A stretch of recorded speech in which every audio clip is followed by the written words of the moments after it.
CGI, there is no longer such a dependency on fancy camera trickery, like filming a scene on its side and rotating it in post-production in order to make an actor in blue and red spandex look like Spider-Man hanging off the side of a London building.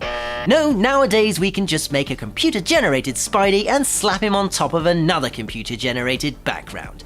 But before you go hating on the artificialness of computer graphics, saying things like, soon all the actors will be replaced with CG ones, and they probably will, there is actually a crazy amount of human creativity that goes into making these VFX. The concept artwork, look development, animation choices, and a ton of other genius ideas that you wouldn't have even noticed until people like us point it out to you. So in this video we're going to review some of the work Rising Sun Pictures did in order to show you just how much creativity goes into CGI in this VFX breakdown of Spider-Man Far From Home, Part 2.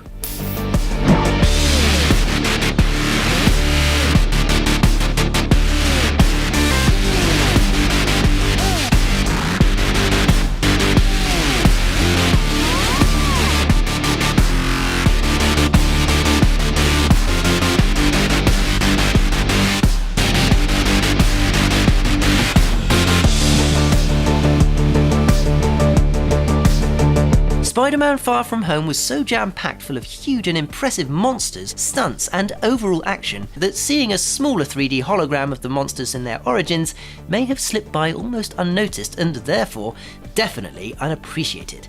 It's just some fancy pictures of the baddies, right? Come on, skip to the action. But no, these holograms were actually quite involved in some of Rising Sun Pictures' most complex work in Spider-Man Far From Home. As, aside from fixing a few things in the beginning of this scene, oh, wrinkles. Much better. Research into the latest scientific hypotheses of the behaviour of black holes was needed just to get an idea of what the hell they'd look like up close and in 3D. Then they combined all of those latest theories, as well as the theories on how they distort time and light, along with the audience's expectations of what black holes look like based on other movies, to then put it all together in a way that was in keeping with the style of the Marvel Cinematic Universe. For the earth, water, wind and fire elementals, VFX artists had to study up on statuary and totems, doing extensive research on deities related to each element. The CG department used artifacts from different countries to base the elements on, while the 2D studio department took on the role of putting together the live action and CG elements and finalising the whole thing. Everything also had to be further processed in order to give it the style of holographic look that we see in the movie. In order to light the actors on set with the light that would be coming off the holograms before they had even made the holograms, they used a table with a lighting panel on the surface. Unfortunately, RSP were tasked with having to dim it, add layers so that it would follow any changes in light of the holograms, and in some instances completely remove it. And as if that wasn't enough, the holograms also had to follow a similar style to the other holographic elements throughout the Marvel movies, while at the same time adding something new and exciting to keep it fresh. And finally, RSP also worked on the scene where Nick Fury tranks Peter Parker's best friend, Ned. They added the tranquilizer dart and also some more holograms that shine out of the tiny device Fury pops on the table.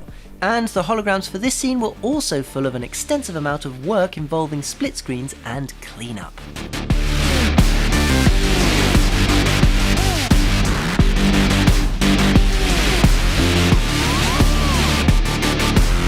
Please give us a like if you enjoyed this video, and be sure to check out some of our other videos. Also, don't forget that the links to the music in this video are in the video description, and as always, you can catch us in the next one.